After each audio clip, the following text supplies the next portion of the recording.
O, ganito po ang mangyayari sa poso ninyo kapag yung dulo ng tubo na ibinaon ay naitapat sa masyadong mabuhangin sa ilalim ng lupa. Ayan, naglak tuloy, hindi may bumba. Ayan pala na puno ng buhangin yung cylinder pump na to. Cylinder po ito Kaya kinakailangan pang bunutin itong naibaon na PVC dahil PVC po ang ginamit. O, yan, kinakailangan putulin pa. O, yan, para lang mabunot.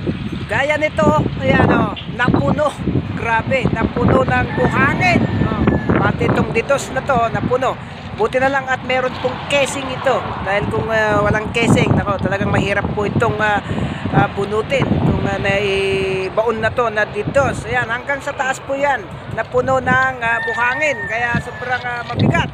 Ito pa ang isang mahirap dito, kapag magbubunot ng ditos. Ayan, oy! Naputol na tuloy.